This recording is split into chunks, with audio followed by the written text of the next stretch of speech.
Jane Eyre out loud, about a chapter at a time. And so today's the first day. It's chapter 1, and this is going to be every weekday, Monday through Friday at noon until someone tells me to stop. So Jane Eyre is one of my favorite classics. I've read it more than once. It has a lot of different themes. You've probably heard that it has some romance in it, which is true, but there's also mystery, there's scandal, there's a little bit of the Gothic novel aspect, which I really enjoy. So I'm just going to start. I'm reading today from my Libby app. So this book is available free through Libby and Overdrive with your CW Mars card. And if you can't find a copy that way, there are several online websites where you can get Jane Eyre for free.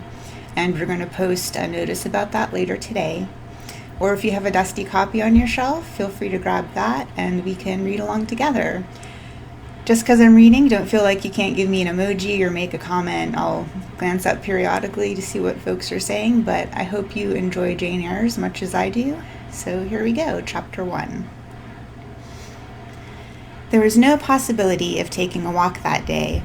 We had been wandering, indeed, in the leafless shrubbery an hour in the morning. But since dinner, Mrs. Reed, when there was no company, dined early. The cold winter wind had brought with it clouds so somber, a rain so penetrating, that further outdoor exercise was now out of the question. I was glad of it.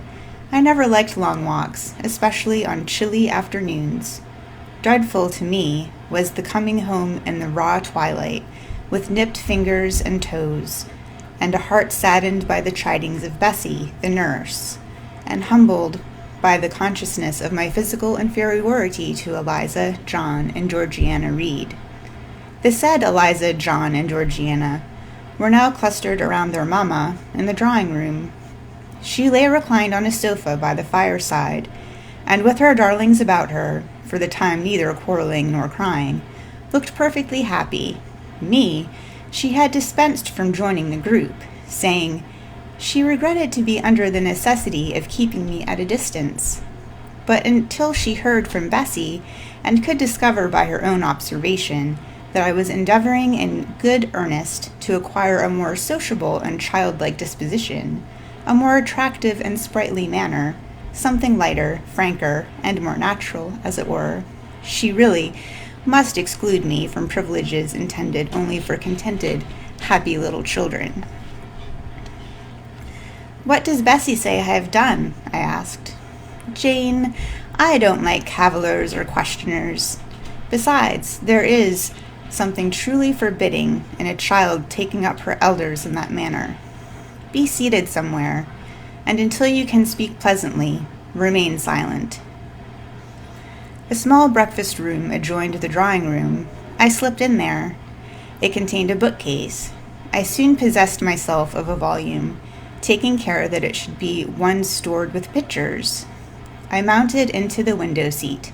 Gathering up my feet, I sat cross-legged, like a Turk, and having drawn the red moreen curtain nearly closed, I was shrined in double retirement. Folds of scarlet drapery shut my view to the right hand. To the left were the clear panes of glass, protecting but not separating me from the drear November day. At intervals, while turning over the leaves in my book, I studied the aspect of that winter afternoon. Afar, it offered a pale blank of mist and cloud. Near, a scene of wet lawn and storm-beat shrub, with ceaseless rain sweeping away wildly before a long and lamentable blast. I returned to my book, Bewick's History of British Birds. The letterpress thereof I cared little for, generally speaking, and yet there were certain introductory pages that, child as I was, I could not quite pass as a blank.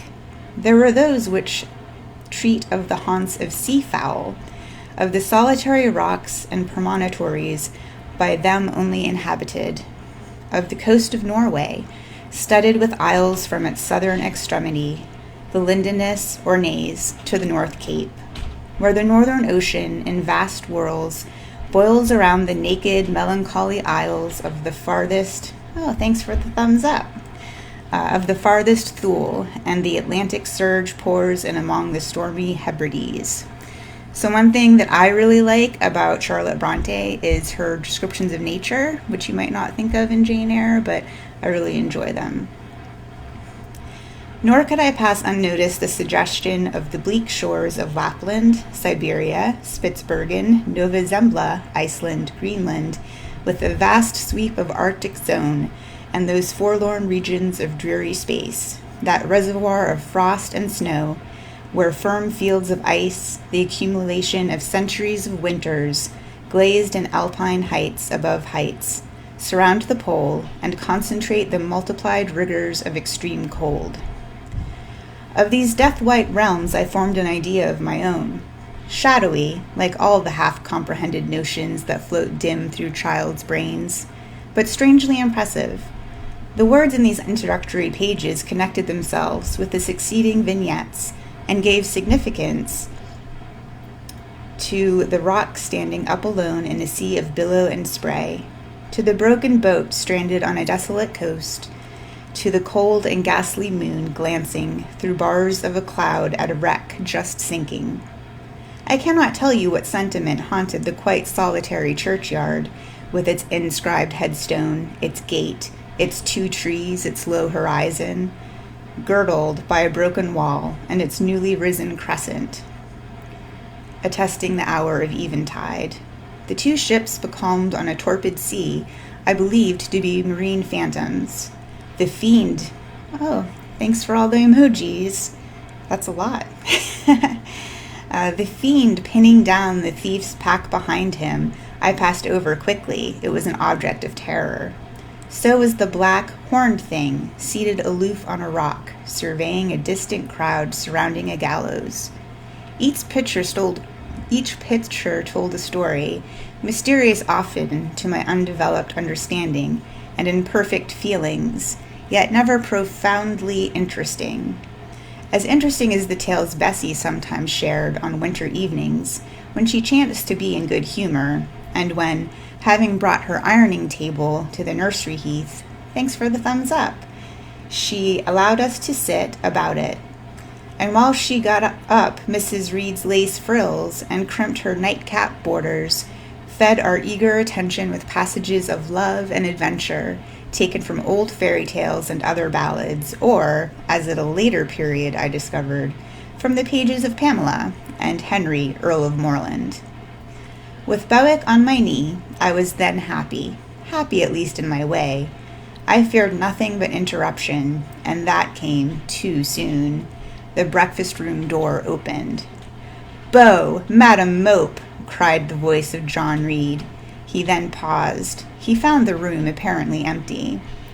"Where the dickens is she?" he continued. "Lizzie, Georgie," calling to his sisters. "Joan is not here. Tell Mamma she is run out into the rain, bad animal." It is well I drew the curtain, thought I, and wished fervently he might not discover my hiding place. Nor would John Reed have found it out himself. He was not quick at vision or conception. But Eliza just put her head in at the door and said at once, "She's in the window seat, to be sure, Jack." And I came out immediately, for I trembled at the idea of being dragged back and forth by Jack. "What do you want?" I asked, with awkward diffidence. "Say, what do you want, Master Reed?" was the answer. "I want you to come here." And seating himself in an armchair, he intimated by gesture that I was to approach and stand before him. John Reed was a schoolboy of 14 years old, 4 years older than I, for I was but 10, large and stout for his age, with a dingy and unwholesome skin, thick lineaments in his spacious visage, heavy limbs, and large extremities. He gorged himself habitually at table, which made him bilious and gave him a dim and bleared eye and flabby cheeks. He ought now to have been at school, but his mamma had taken him home for a month or 2 on account of his delicate health. Mr. Miles, the headmaster, affirmed that he would do very well if he had fewer cakes and sweetmeats sent to him from home. But his mother's heart turned from an opinion so harsh and inclined rather to the more refined idea that John's sallowness was owing to over-application and perhaps to pining after home. John had not much affection for his mother and sisters, and an antipathy towards me. He bullied and punished me, not 2 or 3 times in the week, nor once or twice a day, but continually.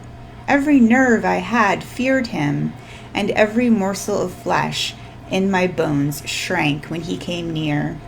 There were moments when I was bewildered by the terror he inspired, because I had no appeal whatever, either against his menaces or his inflictions. The servants did not like to offend their young master by taking my part against him, and Mrs. Reed was blind and deaf on the subject. She never saw him strike or heard him abuse me, though he did both now and then in her very presence, more frequently, however, behind her back.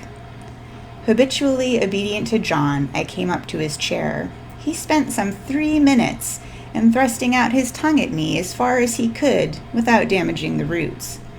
I knew he would soon strike, and while dreading the blow, amused on his disgusting and ugly appearance, and he who would presently deal it, I wondered if he read that notion in my face, for all at once, without speaking, he struck suddenly and strongly. I tottered, and on regaining my equilibrium, retired back a step or 2 from his chair. "That is for your impudence in answering Mamma a while since," said he, "and for your sneaking way of getting behind curtains, and for the look you had in your eyes 2 minutes since, you rat." Accustomed to John Reed's abuse, I never had an idea of replying to it. My care was how to endure the blow, which would certainly follow the insult. "What were you doing behind the curtain?" he asked. "I was reading a book." "Show the book." I returned to the window and fetched it thence. "You have no business to take our books. You are a dependent, Mamma says. You have no money. Your father left you none. You ought to beg and not live here with gentlemen's children like us, and eat the same meals that we do, and wear clothes at our mamma's expense. Now, I'll teach you to rummage my bookshelves, for they are mine. All the house belongs to me, or will do in a few years. Go away, stand by the door, out of the way of the mirror and the windows." I did so, not aware at first what was his intention. But then I saw him lift and poise the book and stand in act to hurl it. I instinctively started aside with a cry of alarm. Not soon enough, however. The volume was flung. It hit me. I fell, striking my head against the door and cutting it. The cut bled. The pain was sharp. My terror had passed its climax. Other feelings succeeded. "Wicked and cruel boy," I said, "you are like a murderer. You are like a slave driver. You are like the Roman emperors." I had read Goldsmith's History of Rome, and had formed my opinion of Nero, Caligula, etc. Also, I had drawn parallels in silence, which I never thought thus to have declared aloud. "What? What?" he cried. "Did she just say that to me? Did you hear her, Eliza and Georgiana? Won't I tell Mamma? But first—" He ran headlong at me. I felt him grasp my hair and my shoulder. He had closed with a desperate thing. I really saw in him a tyrant, a murderer. I felt a drop or 2 of blood from my head trickle down my neck, and was sensible of somewhat pungent suffering. These sensations for the time predominated over fear, and I received him in a frantic sort. I don't very well know what I did with my hands, but he called me "rat, rat," and bellowed out loud. Aid was near him. Eliza and Georgiana had run for Mrs. Reed, who was gone upstairs. Now she came upon the scene, followed by Bessie and her maid Abbott. We were parted. I heard the words, "Dear, dear, what a fury to fly at Master John! Did ever anybody see such a picture of passion?" Then Mrs. Reed subjoined, "Take her away to the Red Room, and lock her in there." 4 hands were upon me immediately, and I was borne upstairs. So that's the first chapter of Jane Eyre. The first part of the book focuses a lot on her childhood, obviously, and then she's sent to school. But most of the book does focus on her and her womanhood as an adult when she's a governess. But we'll get there eventually. I hope you enjoyed this first chapter. Don't forget that you can get a copy of your own to follow along with through Overdrive or Libby. And we're going to post later some different websites that also have free versions of Jane Eyre. Thanks so much for joining me, and I hope to see you again tomorrow at noon.